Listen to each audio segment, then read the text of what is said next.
सभी को नए वर्ष की बहुत बहुत शुभकामनाएं। तो आज ऐसे सुबह विचार चल रहा था कि दुनिया में तो लोग कहते हैं कि may this new year bring peace happiness to you, है ना। या दुनिया में पिछले साल का भी जब आकलन करते हैं तो कहते हैं कि पिछला साल ये लेकर आया था, या पिछले साल में ये बातें हुई, या कहते हैं कि इस साल ऐसा कुछ हो, इस वर्ष कुछ ऐसा हो जो खुशी आए, जीवन में शांति आए। और बाबा हमें कहते हैं कि तुम तो सुख शांति की दुनिया बनाने वाले हो, तो तुम समय का इंतज़ार नहीं करते कि कोई समय तुम्हारे लिए सुख या शांति लेकर आए। तुम तो अपनी तपस्या से, अपने पुरुषार्थ से समय को भी नज़दीक लाने वाले हो, है ना। तो आप देखो कि सारी दुनिया में जो मान्यता है वो क्या चलती है कि समय हमारे लिए खुशी लाए, या संबंध हमारे लिए खुशी लाए। हाँ, समय बदलेगा तो खुशी आएगी, है ना। ये वर्ष तो ऐसा था, नया वर्ष कैसा हो देखते हैं। लेकिन बाबा हमें कहते हैं कि समय तो तुम्हारी रचना है, जैसे तुम हो वैसा समय है। और बाबा कहते सिर्फ संगम युग में नहीं, तुम तो सतयुग बनाने वाले बच्चे हो। तो तुम ऐसी अपनी अवस्था से सतयुगी व्यवस्था या सतयुगी समय का आह्वान करने वाले बच्चे हो। तो दुनिया की सोच में और फिर बाबा जो हमें संकल्प देते हैं उसमें कितना अंतर हो जाता है। तो हमें नए वर्ष की भी बधाई है, और फिर बाबा हमें कहते हैं कि नया जीवन और नया युग, इसकी बधाई ज़्यादा है, क्योंकि बाबा मिले तो जीवन नई बनी और नए युग में हम आ गए हैं। दुनिया में देखो, कोई अगर बहुत वेस्ट करता है ना, बहुत अपनी जीवन का महत्व नहीं समझता, तो फिर उसके लिए ये भी कहते हैं इसको किसी बंधन में बांध दो, है ना। शादी कर दो, बच्चे हो जाएं, तो फिर उस बंधन में बंधेगा तो कुछ कम से कम वेस्ट करेगा। लेकिन बाबा कहते हैं कि उस बंधन से निकल जाओ, है ना। अभी मन बुद्धि से वो पुराने बंधनों से सबसे निकलो। तो निकल कर क्या करना है, फिर ईश्वरीय बंधन में बंधना है। ये बहुत इम्पोर्टेंट है। हमें निर्बंधन बनना माना ईश्वरीय बंधन में बंधना। क्योंकि अगर देखो, कई बार बाबा का ज्ञान यूज़ करते हैं और निर्बंधन तो बन जाते हैं, लेकिन निर्बंधन बन के फिर नए प्रकार के बंधनों की रचना में भी लग जाते हैं। तो इसीलिए निर्बंधन होना क्यों है, क्योंकि हम ईश्वरीय बंधन में बंधना चाहते हैं। तो आज प्यारे बाबा ने हमें कहा कि हम बच्चे नव वर्ष में विदाई भी दें और बधाई भी दें, है ना। बधाइयाँ तभी मिलती हैं जब विदाई देते। तो बाबा कहते दुनिया में भी इसकी यादगार है ना। सब कहते ये चीज़ छोड़ देंगे नए साल में, या ये नई चीज़, है ना, धारण करेंगे। लेकिन फिर दुनिया में साथ साथ में क्या कहते हैं, promises are meant to be broken, है ना। तो ये भी कहते हैं, फिर कहते हैं कि आज प्रण किया, फिर जैसे ही सोचते हैं आज प्रण किया कि आज से वॉक शुरू करेंगे, आज से, है ना, ये हेल्थ का ध्यान रखेंगे, आज से कुछ करेंगे, उसके साथ साथ कहते देखो भाई सप्ताह भर भी चलता है या नहीं, है ना। तो संकल्प भी रचते हैं, तो बहुत उसमें भी जो अनसर्टेनिटी का पानी भी डालते हैं। लेकिन बाबा कहते हैं कि इसीलिए जो मुख्य बात है वो है सदा काल की विदाई देना और सदा काल की बधाई लेना। तो इम्पोर्टेंट क्या है, सदा काल। विदाई दिया, आज विदाई दिया, कल ले लिया, तो उससे कोई फ़ायदा नहीं होता। तो बाबा कहते हैं, और इनफैक्ट मेरा जो अनुभव है विदाई दी आपने, महीने भर भी अगर किसी चीज़ को विदाई दी और फिर उसको वापस ले लिया तो एक ही दिन में वो पूरे महीने की जो पुरुषार्थ है वो व्यर्थ हो जाता है ना। तो इसीलिए बात तो है सदा काल की विदाई देने की और सदा काल की बधाई लेने की। तो बाबा हमें कहते हैं कि जब ये सदा काल की विदाई दें और बधाई लें तो हम ऐसे बन जाएंगे, हमारा स्वरूप ऐसा बनेगा कि कोई हमारे सम्मुख आएंगे तो उनको भी बधाई का अनुभव होगा, उनको ऐसा लगेगा कि हमें भी कुछ प्राप्ति हुई। और प्यारे बाबा हमें कहते कि ये जो विदाई और बधाई है तो किस चीज़ की विदाई देनी है और किस चीज़ की बधाई लेनी है, उससे पहले हमें लक्ष्य को समझना है ना। लक्ष्य क्या है कि अब हम ब्राह्मण से फरिश्ता, फरिश्ता से देवता बने, ये हमारा लक्ष्य है। तो इस लक्ष्य के हिसाब से ऐसा लक्ष्य रखा है हाँ कि अभी अब हमें ब्राह्मण से फरिश्ता बन जाना। ब्राह्मण बन गए सब हाँ ब्राह्मण बनना माना अमृत वेला, मुरली, शुद्ध अन्न, ब्रह्मचर्य है ना, इतना तो कम से कम फिक्स हो हमारा।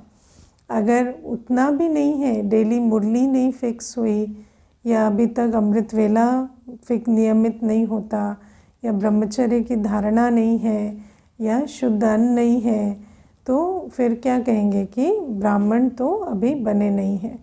तो बाबा कहते हैं अगर ब्राह्मण नहीं बने तो पहले ब्राह्मण बनने का भी अपने अंदर दृढ़ संकल्प करना है। और फिर बाबा कहते ब्राह्मण से फरिश्ता बनने का लक्ष्य रखना है। तो फरिश्ता कैसा होता है? फरिश्ता बिल्कुल लाइट होता है ना। फरिश्ता कैसा होता है? फरिश्ता होता है बोझ मुक्त, लाइट। और कई बार व्यक्ति जो है कहता है मुझे बेफिक्र बादशाह बनना है ना। हर कोई कहता है ना आजकल बहुत टेंशन हो गई है, मुझे टेंशन फ्री बनना है, आजकल टेंशन फ्री कहते हैं। या आप कैंप लगाओ टेंशन फ्री होने का तो बहुत आते हैं, क्योंकि सबको लगता है अब हमें स्ट्रेस फ्री, टेंशन फ्री होना है। लेकिन टेंशन फ्री कैसे होंगे? टेंशन फ्री के लिए पहले कर्म की गति समझनी होती है, क्योंकि बाबा हमें कहते हैं व्यर्थ का बोझ ज़रूर बनता है। कोई भी संकल्प, बोल या कर्म हम व्यर्थ करेंगे तो उस व्यर्थ का बोझ ज़रूर बनता है, वेस्ट का वेट है ना, ये नियम है। तो इसीलिए कोई सोचे हम उड़ता फरिश्ता बन जाए, बेफिक्र बादशाह बन जाए, कोई टेंशन ना हो, या हम है ना बिल्कुल क्या कहें लाइट बन जाए, बोझ मुक्त बन जाए, लक्ष्य बहुत अच्छा है। लेकिन पहले कर्म की गति को भी समझना होता है कि यदि हमारे संकल्प, बोल और कर्म, तन मन धन व्यर्थ जा रहा है तो वो व्यर्थ अपनी तरफ खींचेगा ज़रूर, है ना। और व्यर्थ क्यों जाता है? क्योंकि बाबा कहते अभी भी पुराने से लगाव है ना। पुरानी दुनिया, पुराने संबंध, पुराना शरीर, पुराना है ना संसार, सबसे जैसे लगाव है। और उसी लगाव के कारण व्यर्थ संकल्प भी चलते हैं, व्यर्थ बोल भी होते हैं, व्यर्थ कर्म भी होते हैं। अब आप देखो जहाँ लगाव होता है ना, लगाव की निशानी क्या होती है? एक्स्ट्रा। लगाव में हमेशा एक्स्ट्रा, जहाँ पर भी आपका लगाव होगा वहाँ आप एक्स्ट्रा लगाएंगे, और वो जो एक्स्ट्रा है वो सारा व्यर्थ का खाता बनाता है। और जब व्यर्थ का खाता बनता है तो नेचुरल है कि जो सफल होना चाहिए वो सफल नहीं होगा। क्योंकि बाबा हमें कहते अगर तुम एक्यूरेट मनसा वाचा कर्मणा तन मन धन, अगर एक्यूरेट रूप से शरीर और संबंध और सबको दो तो तुम्हारे पास इनफ बचेगा कि तुम उसे ईश्वरीय कार्य में लगाकर, पुरुषार्थ में लगाकर अपना भाग्य बना सको। लेकिन जहाँ पर लगाव होता है वहाँ इतना एक्स्ट्रा संकल्प, श्वास, सब कुछ खर्च करते हैं कि पुरुषार्थ के लिए और सेवा के लिए कुछ बचता ही नहीं है ना। व्यक्ति कहता है मेरे पास टाइम नहीं है, टाइम नहीं है। टाइम कहाँ जा रहा है? तो कहते हैं टाइम बस ऑफिस और घर में है ना। तो लेकिन ऑफिस और घर में जो इतना टाइम दे रहे हैं, क्या वो सफल हो रहा है? क्या उतना उसका रिजल्ट निकल रहा है? नहीं निकल रहा है ना। आप अगर उसका एक्यूरेट ऑप्टिमम, जिसको हम लोग ऑप्टिमम कहते हैं ना दुनिया में, है ना, एक होता है मैक्सिमम, एक होता है ऑप्टिमम। तो मैक्सिमम नहीं देना है, ऑप्टिमम देना है। ऑप्टिमम के बाद डिमिनिशिंग रिटर्न शुरू हो जाता है। इकोनॉमिक्स के हिसाब से जहाँ ऑप्टिमम से आप आगे जाते हैं, वहाँ उसके बाद जितना लगा रहे हैं उससे कम पा रहे हैं, है ना। तो इन्वेस्टमेंट ज़्यादा होता है और रिटर्न कम होता है। तो बाबा हमें इसीलिए कहते हैं कि ऐसा हमारे अंदर इतनी न्यारी प्यारी, इतनी आत्मिक स्थिति होनी चाहिए कि हम जज कर पाएँ, निर्णय कर पाएँ कि कितना हमें कहाँ पर क्या चीज़ लगानी है। और जब हम उस प्रकार से चलेंगे तो नेचुरल है कि उस प्रकार से चलने से हम वर्तमान और भविष्य, व्यवहार और परमार्थ दोनों का बैलेंस बहुत अच्छा बना सकेंगे। और मेरा निजी अनुभव भी है, और जो भी अच्छे पुरुषार्थी होते हैं उनको देखकर भी हम सीखते हैं कि कोई भी ऐसा नहीं है, कोई भी ब्राह्मण नहीं है ऐसा जो संगम युग में है और उसके पास भाग्य बनाने की अपॉर्चुनिटी नहीं है। हर एक ब्राह्मण, जो बाबा कहते हैं ना माला नहीं बनी है, हर एक नंबर 1 जा सकते हैं, ये राइट बात है। अगर रियली एक ब्राह्मण बाबा की शिक्षाओं को धारण कर ले तो वो फरिश्ता सो देवता ज़रूर बनेगा। हर ब्राह्मण, है ना, किसी के अंदर कैपेसिटी की कमी नहीं होती, लेकिन हम जो है नंबरवार धारण करते हैं और इसीलिए नंबरवार बनते हैं। वो भी चलो बाबा कहते हैं ड्रामा, फिर लास्ट में कहेंगे अच्छा वो भी ड्रामा बना। लेकिन अगर ब्राह्मण समझे तो फिर वो अपना भाग्य बना सकता है। तो बाबा हमें इसीलिए कहते हैं कि हर चीज़ में जो एक्स्ट्रा लग रहा है उसका कारण है लगाव। और बाबा कहते हैं शरीर में लगाव है। अगर शरीर में लगाव है तो क्या हो रहा है? सारे दिन तन मन धन मन वचन कर्म कहाँ लग रहा है? शरीर के प्रति, है ना। कहेंगे आज शरीर बीमार है ना, तो शरीर बीमार है तो सेंटर नहीं आएंगे, मुरली नहीं सुनेंगे। अच्छा तो घर में क्या करेंगे, है ना, तो शरीर का चिंतन करेंगे। तो आपके चिंतन करने से शरीर ठीक हो जाएगा क्या? आप आकर मुरली सुनेंगे तो भी शरीर को आराम ज़्यादा मिलेगा, लेकिन शरीर में लगाव होगा तो समझेंगे शरीर के प्रति समय और संकल्प देना ज़्यादा ज़रूरी है ना। तो बाबा कोई हमें खड़े करके मुरली तो नहीं सुनाते, आराम से बैठा के मुरली सुनाते तो ऐसा क्या हो जाता है ना।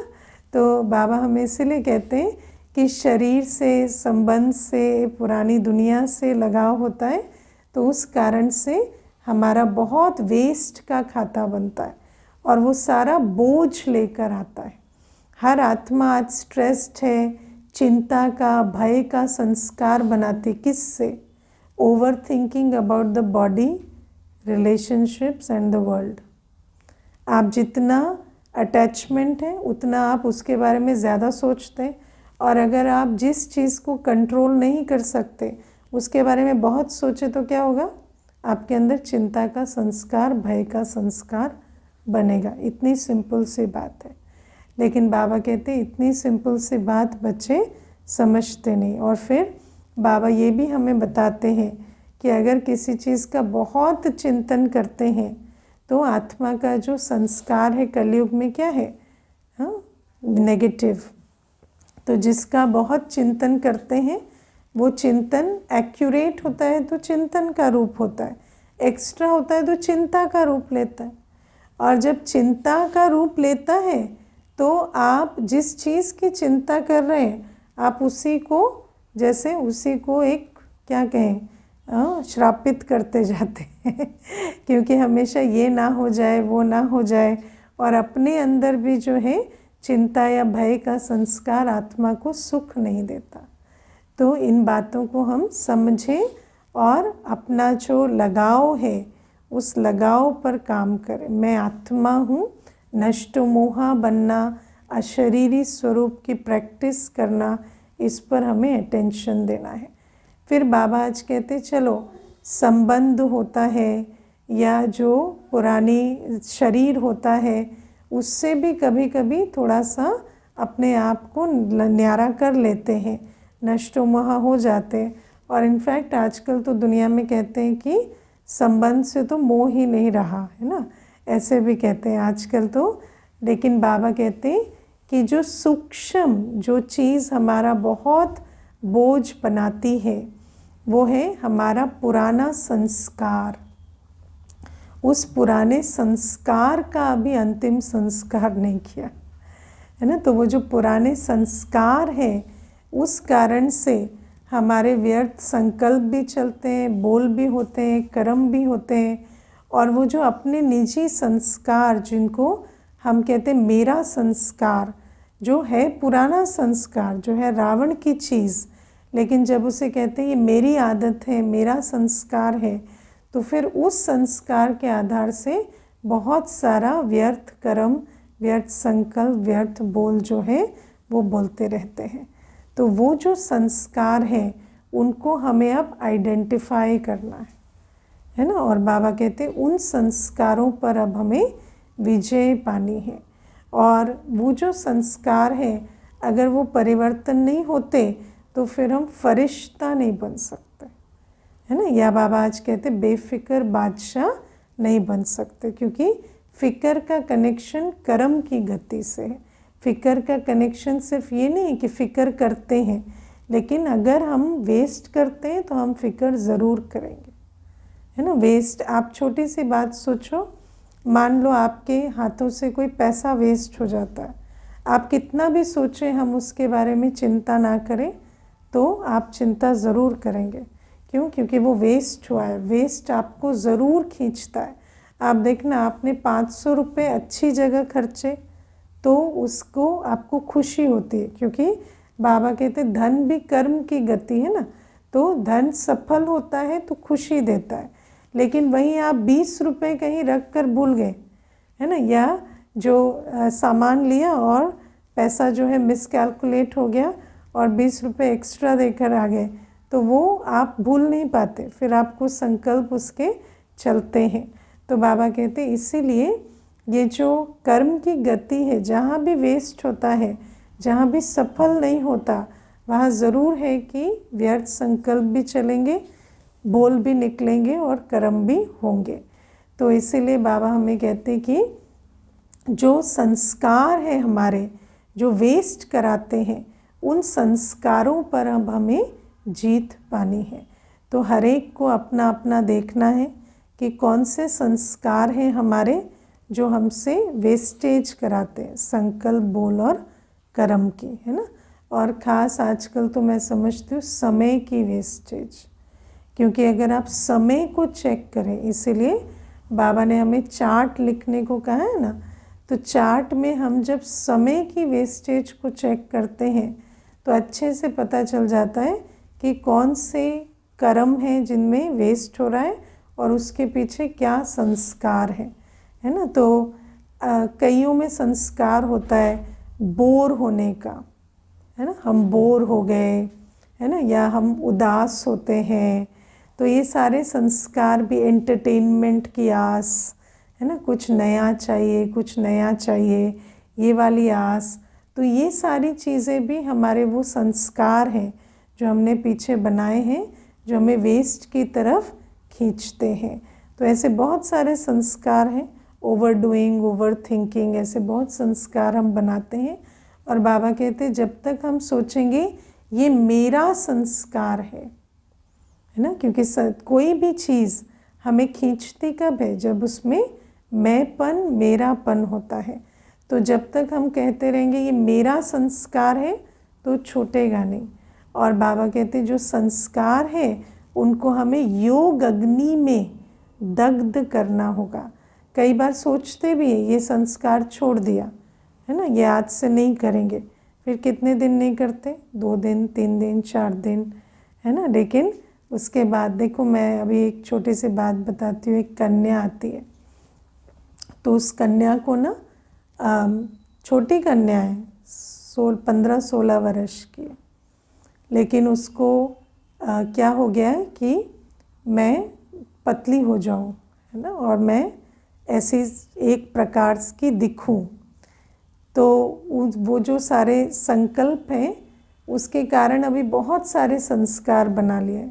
सारे दिन आईना देखना है ना, सारे दिन अपना भोजन को कैलकुलेट करते रहना, कितनी कैलोरी खाई है ना, ज़्यादा तो नहीं हो गई, ज़्यादा हो गई तो वॉमिटिंग करना ज़बरदस्ती, ऐसी ऐसी चीज़ें वो खुद बता रही थी। तो कहती कि ऐसी ऐसी चीज़ें है ना, इसको एनोरेक्सिया बोलते हैं, तो ये एक मेडिकल टर्म भी है इसके लिए। तो कहती कि ऐसी ऐसी चीज़ें मैंने कर ली, तो अभी बहुत परेशान हो गई है उन सारी चीज़ों से। तो अभी समझ में भी उसको भी आ गया है कि एक जैसे रोग का रूप ले चुका है। तो आती है अभी क्लास में, तो अभी मुझे जैसे ज्ञान सुन रही थी कि मैं आत्मा हूँ और ये तो बस एक शरीर है, और मैं तो अपने आप को यहाँ देखती हूँ ना, तो परसेप्शन यहाँ है। तो फिर उस परसेप्शन में मैं अपने आप को कैसे परसीव करती हूँ वो मेरे संस्कार के ऊपर है। ऐसा नहीं कि मैं कैसी दिखती हूँ मुझे एक्चुअली पता है, वो तो हम अपने संस्कार से देखते हैं। तो अच्छी शार्प है, समझ में आ रहा है। तो अभी मुझे कह रही थी जब से मैं कोर्स करने आई हूँ मैं मिरर नहीं देखती हूँ, मैंने मिरर देखना छोड़ दिया है ना। तो मैं आपको ये बता देती हूँ कि मेरे अभी भी थॉट चलते हैं। जैसे मैं खाना देख लेती हूँ तो मैं कैलोरी गिनना शुरू कर देती हूँ, वो सब अभी भी होता है मेरा, लेकिन मैंने मिरर देखना अभी छोड़ दिया। तो मैंने उसको कहा कि अच्छी बात है, बहुत अच्छी बात है कि अभी आपने मिरर देखना छोड़ा, लेकिन अभी आपको ये प्रैक्टिस बार बार करनी होगी, ये जो अपने को आत्मा समझना। क्योंकि हमें आत्मा का ज्ञान मिला, तो उस ज्ञान के बल से हमने एक संस्कार पर विजय पाई। लेकिन अगर हम उस संस्कार को योग अग्नि में दग्ध नहीं करेंगे तो क्या होता है, वो संस्कार कुछ दिनों बाद फिर रीइमर्ज होने लगता है ना। कई बार आप दृढ़ता से या ज्ञान के बल से कोई एक संस्कार पर थोड़ी देर काम कर लेते हैं, लेकिन फिर कुछ दिनों के बाद वो संस्कार इमर्ज होता है। तो बाबा इसीलिए कहते हैं कि रावण को जलाया जाता है, सिर्फ मारने से काम नहीं होता है ना। तो कई बार मार तो लेते हैं, मारने के लिए तो ज्ञान का तीर काफ़ी है ना, इसीलिए ज्ञान को तीर कहते हैं। तीर से मार तो लेते हैं, तलवार से मार तो लेते हैं, लेकिन भस्म नहीं होता। योग अग्नि है, भस्म तो अग्नि से ही होता है। और बाबा कहते हैं कि बच्चे ऐसा नहीं है कि योग नहीं करते, योग भी करते हैं, लेकिन जो योग का अग्नि स्वरूप होना चाहिए वो अग्नि स्वरूप योग नहीं करते है ना। अब इसको हम आज थोड़ा अच्छे से समझेंगे। बाबा कहते बच्चे जो हैं रूहान के रूप में, मनन चिंतन के रूप में योग करते हैं। तो जब हम योग करते हैं तो पहले क्या होता है, सर्कुलर थिंकिंग है ना। कोई भी मान लो कि मैं शांत स्वरूप में स्थित होना चाहती, पहले तो हमें ये समझना है संस्कार परिवर्तन के लिए योग कैसे करते हैं।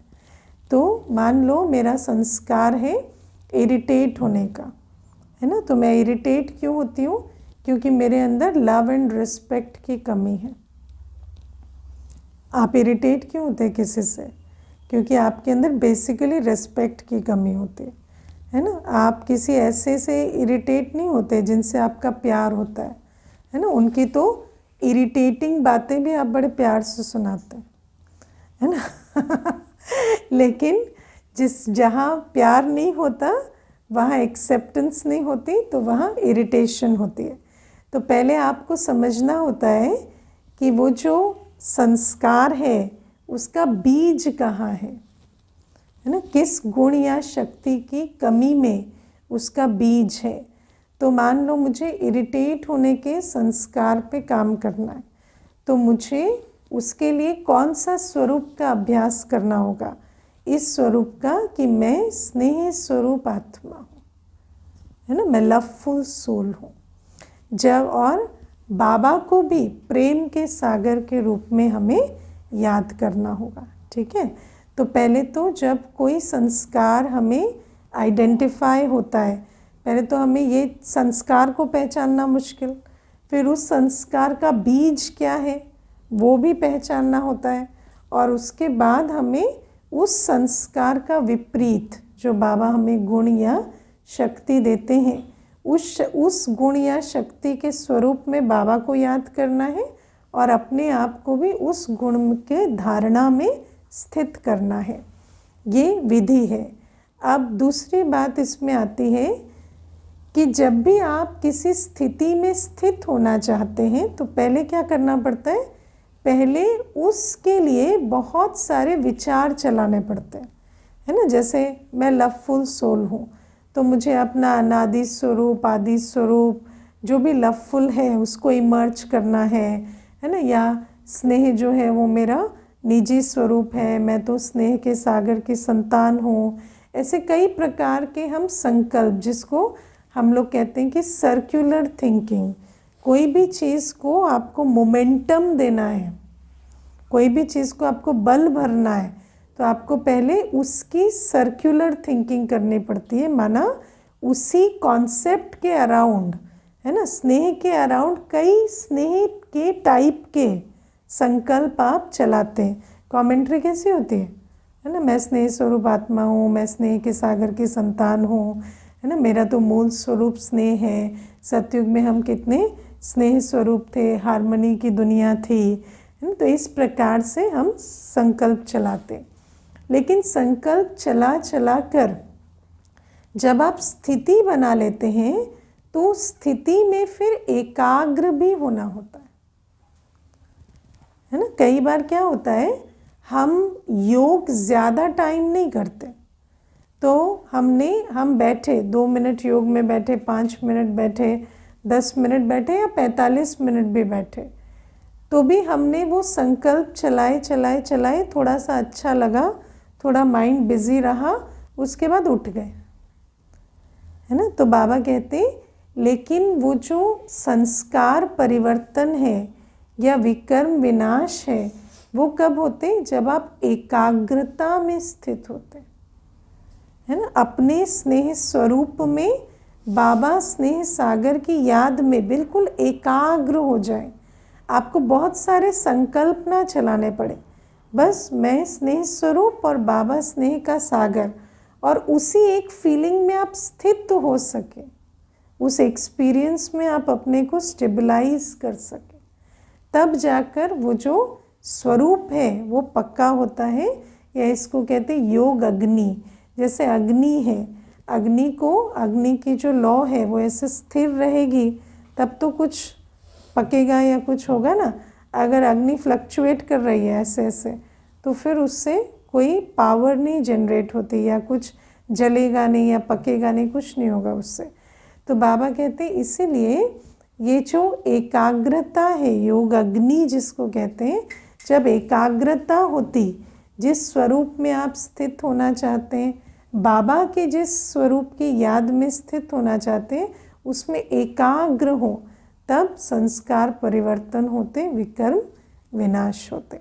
और बाबा कहते बच्चे जो हैं रूहान करते हैं, मीठी मीठी बातें करते हैं, है ना, सैर करते हैं और आ जाते हैं, ठीक है। तो प्यार तो बच्चे करते हैं, योग भी करते हैं, लेकिन वो जो एकाग्रता वाला योग होना चाहिए वो नहीं करते, और इसीलिए वो संस्कार परिवर्तन नहीं हो रहे।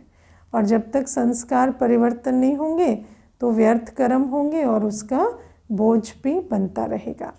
तो बाबा हमें आज ये अटेंशन खिंचवाते हैं, योग अग्नि से संस्कार को भस्म कर, पुराने संस्कार को भस्म कर परिवर्तन करना है। है ना। और इस पर बहुत अटेंशन अब देना पड़ेगा। और करते हैं कौन कौन इतना एकाग्रता से योग करते हैं, है ना। तो सोचो, इसीलिए अच्छा तो लग रहा है, इतना तो पेट्रोल भर रहा है कि गाड़ी चल रही है, लेकिन ऐसे चढ़ती कला में चले जाए उतना बल नहीं भर रहा। क्यों? क्योंकि विधि राइट नहीं है तो सिद्धि भी नहीं मिलती। तो बाबा कहते अब बाबा चाहते हम शक्ति स्वरूप में, शक्तिशाली स्वरूप में और बेफिक्र बादशाह स्वरूप में स्थित हो जाए।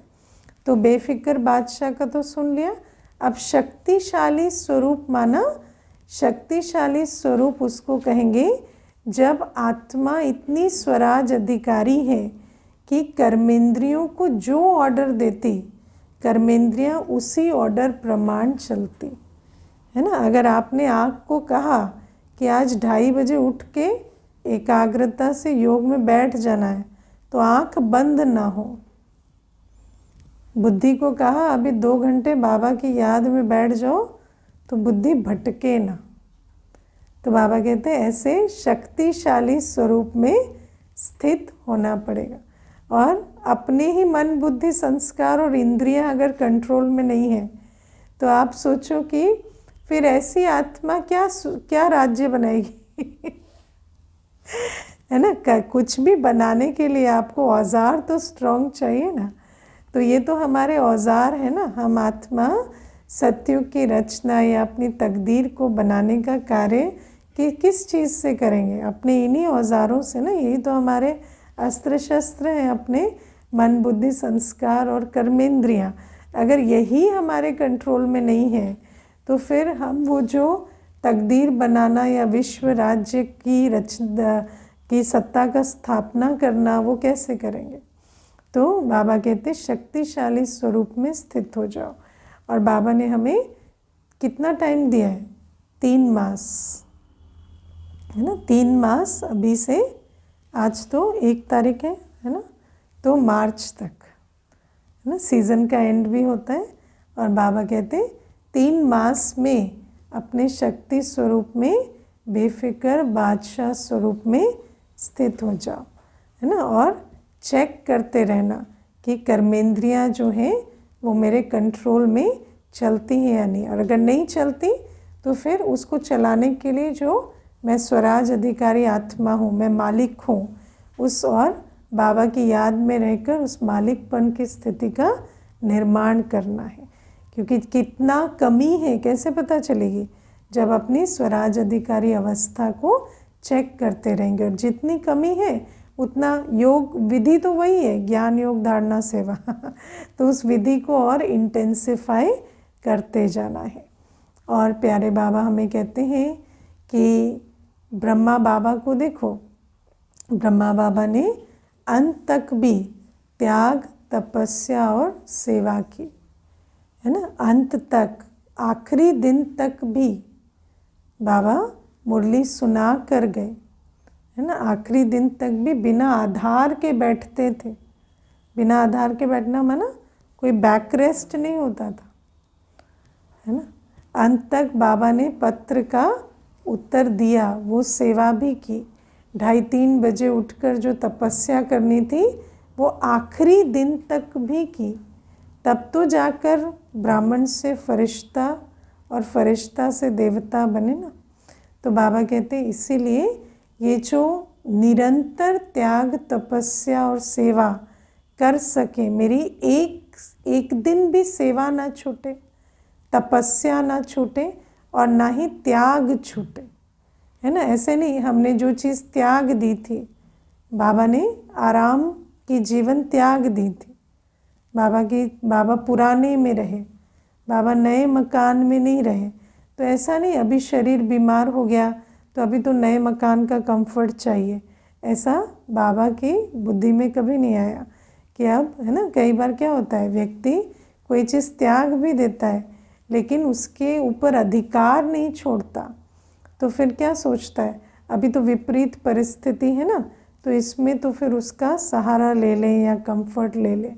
तो बाबा कहते हैं ऐसे अंत तक जब त्यागी तपस्वी सेवाधारी मूर्त वो भी निरंतर रहें, तब तो जाकर सारे विकर्म भस्म होंगे और कर्मातीत बनेंगे। तो बाबा इसीलिए हमें कहते कि ऐसा बनना है तो पहले तो स्वराज अधिकारी तो बने, शक्तिशाली बने, बेफिक्र बादशाह बने, तब जाकर ये अवस्था बना सकेंगे। और बाबा कहते सब पूछते रहते होमवर्क दो होमवर्क दो, तो आज बाबा ने 3-4 बातें हमें बताई हैं। एक तो ये मूल लक्ष्य कि अपने संस्कारों को परिवर्तन करना।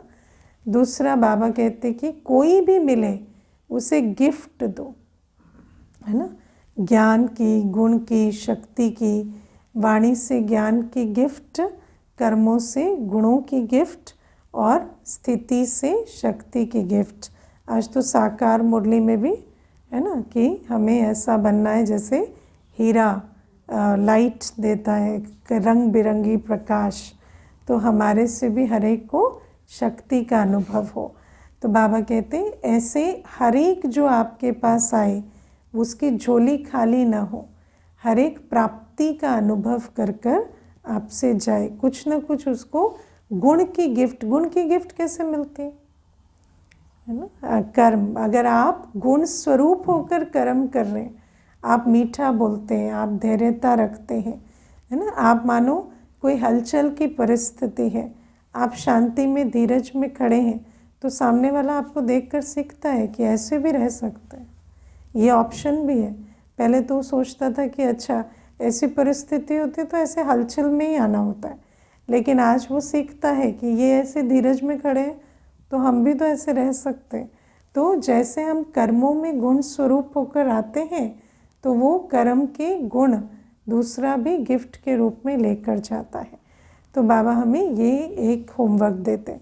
दूसरा बाबा कहते, कई कहते अमृत वेले अलबेले हो जाते हैं, तो बाबा ने उसके लिए विधि क्या बताई कि ऐसे अनुभव करो कि मैं कमरे में नहीं हूँ, बाबा के कमरे में नहीं हूँ, या सेंटर पे भी नहीं हूँ, सेंटर वाले भी अलबेले हो सकते हैं। तो बाबा कहते सोचो मैं विश्व के ग्लोब पर बैठा हूँ, है ना, और वहाँ मेरी अवस्था से, मेरी वाइब्रेशन से सारी जो सर्व आत्माओं पर प्रभाव पड़ रहा है। तो जो ऐसी जिम्मेवार पोजीशन में होता है ना, वो अलबेला नहीं हो सकता। तो बाबा कहते इस विधि से अपने अलबेलेपन को हटाओ। मान लो आप एक्चुअली स्टेज पर बैठे, अलबेले हो जाएंगे क्या? स्टेज पर अमृत वेले, वो भी विश्व की स्टेज पर बिठा दें तो अलबेले हो जाएंगे अमृत वेले? नहीं, तब तो आँख खुल जाएगी ना। तो अपने को बुद्धि से उसमें स्थित करो। और बाबा हमें कहते हैं चेक करो कि हम जो भी खजाने लगा रहे हैं, तन मन धन समय श्वास संबंध मन वचन कर्म, या बाबा से जो गुणों शक्तियों संकल्पों का खजाना मिला, उसे जो हम लगा रहे हैं, चाहे व्यवहार में चाहे हम सेवा में, उसका जमा का खाता बन रहा है। क्योंकि कई बार हम बहुत कुछ दुनिया में, तो हमने द्वापर युग से सब कुछ लगा कर ही तो गवाया है, पकड़ के थोड़ी गवाया है लगा कर ही गवाया है। क्योंकि सब कुछ लगाते हैं, लेकिन अगर विकारी वृत्ति से लगाया है तो पाप का खाता बनता है। सोचो, कर्म से ही पाप का खाता बनता है। जब आत्मा विकारी वृत्ति से, विकारी इंटेंशन से जब तन मन धन लगाती है, तो वही तन मन धन पाप का खाता बनाता है। और बाबा कहते चलो ठीक है, अभी हम बाबा के बच्चे हैं, विकारी वृत्ति मानो छोड़ भी दी हो, लेकिन क्या हमारे अंदर सब कुछ करते, सेवा करते भी निमित्त भाव, निर्माण भाव, निर्मल वाणी है? या हमारी वाणी में भी मैंपन नज़र आने लगा है? क्योंकि जो अंदर होगा वो वाणी में तो सुनाई देगा। तो बाबा कहते निमित्त भाव, निर्माण भाव, निर्मल वाणी नहीं, तो ऐसे भी हैं जो 100 लगाते हैं और 5 जमा होता है ना। तो उसकी बुद्धि में 75 की तो सिर्फ अहंकार की अग्नि, 95 की तो अहंकार की अग्नि जमा हो रही है ना। तो बाबा इसीलिए कहते हैं कि बहुत अटेंशन देना है कि कर तो रहे हैं, तन भी लगा रहे, मन भी, धन भी, संबंध भी, या समय भी लगा रहे हैं, जो भी लगा रहे हैं, लेकिन बाबा कहते हैं उसमें निमित्त भाव, निर्माण भाव और निर्मल वाणी जितनी है उतना ही जमा होगा। मैं आपको इसमें एक प्रैक्टिकल बात बताती हूँ। मैंने एक माता को देखा, बहुत सेवा करती थी, लेकिन इतनी सेवा करते भी रोज़ रोज़ डिप्रेशन बढ़ता जाए, खुशी और गायब होती जाए, है ना। तो मैं एक दिन बाबा को पूछ रही हूँ, बाबा जो सेवा करता है उसकी खुशी कैसे गायब हो सकती है ना। क्योंकि अपने दिल में भी प्रश्न उठता है, क्योंकि हमने तो यही देखा कि हमारा भाग्य तो सेवा से ही बना। तो फिर मेरे को ना कुछ दिन तक समझ ना आए। उसके बाद बाबा की एक वाणी चली कि सेवा तो की, लेकिन मैंपन से की तो उस सेवा का जमा नहीं होता। और मान लो आपने सेवा एक तो मैंपन से की, जमा नहीं हुआ, ऊपर से आप उसका जो है ना, जिसको हम दुनिया में धौंस कहते हैं, वो भी दिखा रहे हैं कि मैं करता हूँ, मैं करता हूँ, है ना। कई तो ऐसे भी हमारे करने से चल रहा है। तो आप सोचो कि दुख भी दिया, और किनको दुख दिया, जो खुद सेवा के निमित्त हैं। तो ऐसी ऐसी चीज़ें, ऐसे कर्म जब हमने ध्यान दिया, अटेंशन दिया, तो हमें समझ में आया कि अगर ऐसे कर्म होंगे तो फिर नेचुरल है कि खुशी या शक्ति का खाता तो जमा नहीं होगा, है ना। तो इसीलिए बाबा कहते कर रहे हैं, पर करते हुए जमा हो रहा है या नहीं, वो दूसरी सब्जेक्ट है, उसको बहुत अच्छे से चेक करना। और फिर बाबा हमें कहते हैं कि हर एक आत्मा के साथ जब हम व्यवहार में आते हैं तो ये अटेंशन देना कि ये एक आत्मा है, उसके संस्कारों को ना देख, स्वरूप को ना देख, आत्मा को देखना। और हर आत्मा ईश्वरीय संतान है, ये याद रखकर शुभ भावना और शुभ कामना को अपने दिल में जागृत रखना, ये बहुत अच्छी विधि है सेवा करते, जो संस्कारों के लेप छेप से मुक्त रहने की। अच्छा, तो होमवर्क काफ़ी सारा मिला। श्रेष्ठ प्रेरणाओं के साथ हम अपना नववर्ष प्रारंभ कर रहे हैं।